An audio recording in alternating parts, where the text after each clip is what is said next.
In this video, I'm going to cover our entire lead list development workflow, every step we take to developing a qualified and verified lead list from pretty much whatever idea you have in mind for a contact list. I'm going to walk through that full process and how we can achieve that, starting from research and development to sourcing the companies that we want to go after, to then scraping the contacts and then qualifying and enriching the contact data that we scrape from this entire process and having that final product of a targeted, qualified, and verified lead list that you can use for your outbound campaigns. So diving into it, there's going to be 4 steps of our process. As I mentioned, R&D, research and development, contact, finding the companies, then finding the contacts, and then verifying and enriching. So I'm going to start with the research and development phase because this is it's arguably the most important part. If you don't do this, then you're just not going to have a qualified list. You're going to have a kind of a wishy-washy list. So you have to make sure to do this. So we have 2 main parts here. We have mapping the TAM and then also outlining the ICP. I'll go over mapping the TAM first. I have these 2 kind of beside each other instead of one after another because you kind of do it at the same time. But you do want to start with mapping your TAM first and then outlining your ICP, and then you need to do both to be able to get to this final point. So starting with TAM mapping.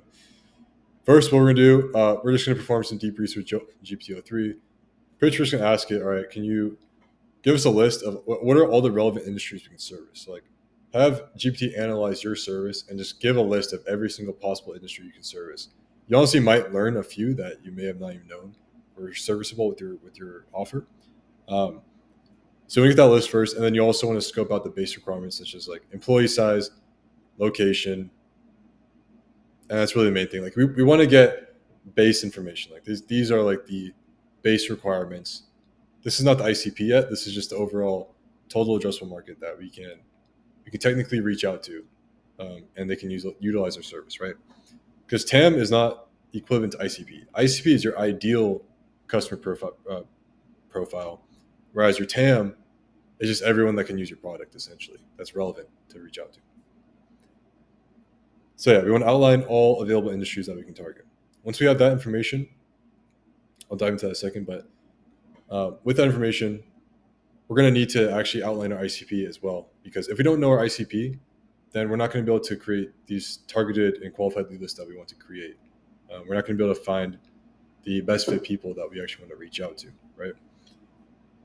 And really, all your ICP is like what makes a customer best fit to buy your product or service. And there's a few things. So the best way to get this information is by just analyze your current client base and also analyze your sales calls. Look at the reason, like why are these people buying? So go through your CRM, look through the data, see what types of companies are buying, see what type of people people are buying from the companies that you're reaching out to, or they're coming inbound. And take all the data you currently have in your CRM and use that to help build your ICP, right? That's something that we do at RevGrowth. We help our customers build their ICP because a lot of companies, they actually don't really know what their ICP is. They actually don't know like who is their best fit customer. They might know they know their TAM, they know like what companies they can service, but they actually don't know like what is the best fit customer that we should be reaching out to on a consistent monthly basis. So in this process here, we figure out, okay, so where are the best personas to sell to at these companies? So like, what are the job roles we should be reaching out to? Is like the director of marketing? Is it something more specific? Is it CRO? What does their team structure look like? Do they have, let's say 10 salespeople or more? What are common signals of buying behavior? So like if they recently received funding or if they're making certain hires, things like that. What technology use? Do they use like Marketo? Do they use HubSpot? What's like a relevant technology that we can sort of search for? What are common pain points that they have? So this is not really as important to the list building. This is more important to the messaging, I guess, but we can find data points that indicate pain points is really what we're getting out here. But you want to outline this because then you can use this information of like what's a common pain point to then find certain data points on the internet that we can scrape and qualify companies based off of. And then, what are the best companies? So like going back to industries, what are the best industries that you've worked with? Like, where are the ones that are easiest to get results for and just buy the quickest, things like that. So once you've outlined all of these, you want to just keep all these data points and sort of like decide like which of these data points should we be qualifying for? Like, what's the most important? Maybe let's say it's team structure, right? Maybe they need to have a built out sales team for it to make sense to work with you guys, or for them to be the most qualified. Or maybe they have to be using HubSpot or Klaviyo, something like that, right? The more the better, by the way. When it comes to being able to really refine your messaging, the more specific the ICP, the more tailored we can make our messaging. It's okay if you can't make it super broad or super narrow, but at least having an idea of this, having a few of these, like understanding sort of like their technologies, what are common pain points they have, things like this is going to be important to your overall entire outbound campaigns and also your list building. So once you have all the industries sort of outlined, plus the ICP data points that you want to kind of keep in mind when building your lead list and potentially qualifying for, we can then create list segments based on the ICP data we have and the available industries you have to target. So the reason why we want to combine these two things and why these two things are separate is because you can have a specific like persona or ICP that has certain pain points, but then it might be different. It's probably going to be different according to different industries, right?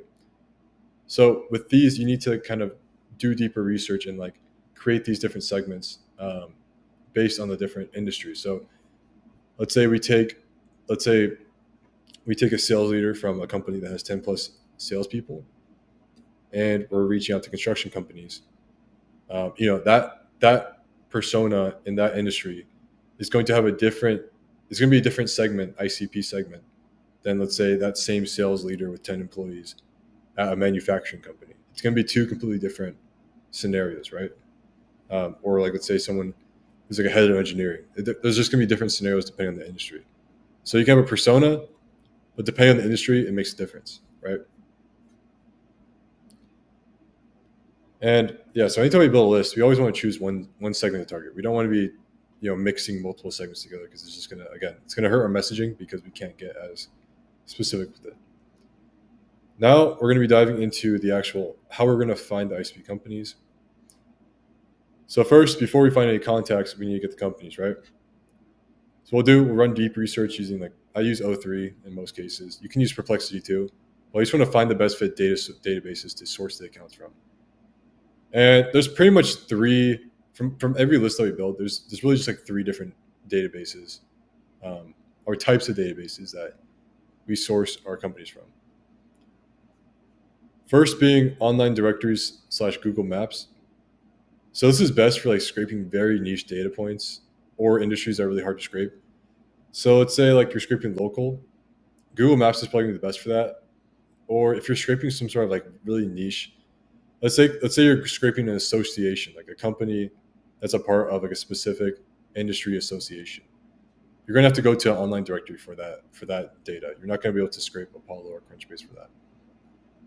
And with this, I mean, you can just use Instant Data Scraper or a custom scraper that you can build or find on Apify for this. But this is like, you want to do this if the list you're looking to build is very niche, right? And you can build some very powerful lists off this. Next is going to be like a dedicated account database. So this is things like Crunchbase built with, store leads, shovels. These are databases that are built for specific industries of companies or specific use cases for scraping accounts. And yeah, these are great. These are typically a better base to start off of for finding companies than let's say Apollo, because it's going to give a lot stronger data. These databases are typically updated a lot more often, and we'll just have more data in general on each of these industry companies, right? And with this, I mean, it's typically a more expensive route if you're going with one of these databases like Crunchbase are built with, or store leads, versus just using Apollo. So you typically just have to export it, or you can scrape with custom scraper if it's available. It's probably not. It's kind of gray hat, so up to you, but it's possible. And then third method, I mean, just building the list off Apollo. This is probably the cheapest and easiest way to build a list, but it's great for just building lists in bulk. Like, let's say you're looking to just push a ton of volume, you don't really care about targeting as much. You can just build a list off Apollo. I mean, it's not really going to hurt you. Apollo has definitely gotten better over the years, so it's a pretty decent place to build lists. We do build a good amount of lists just off Apollo. Um, so yeah, Apollo's fine. I have a video on how you can actually make Apollo searches a lot more targeted and accurate. Pretty much all you need to do is just go to Claude, have it generate keywords, plug it into the industry filters, and you can start building lists from there. But I don't mind scraping just from Apollo, because in the next step we can actually go ahead, or actually no, next step we can actually go ahead and qualify further within Clay and make the list refined from Apollo. So each one of these methods is good. Really just depends on the specific cases. And yeah, once we have our account list, then we'll go ahead and import to Apollo to find the best fit decision makers. So I just use we pretty much just use Apollo. We use Clay sometimes for finding people. I know Panda Match, they have, or not Panda Match, Disco like now. You can get people too for like personal context, stuff like that. But I'd say 99% of the time we're using Apollo to find the contacts, right? It's just a master database. It's easy to use. Pretty much has all the contact data you really need for most companies. So Apollo's great, and it's really cheap to scrape, which is super nice too. So Apollo, there's two ways you can go about it when it comes to finding the best fit decision makers.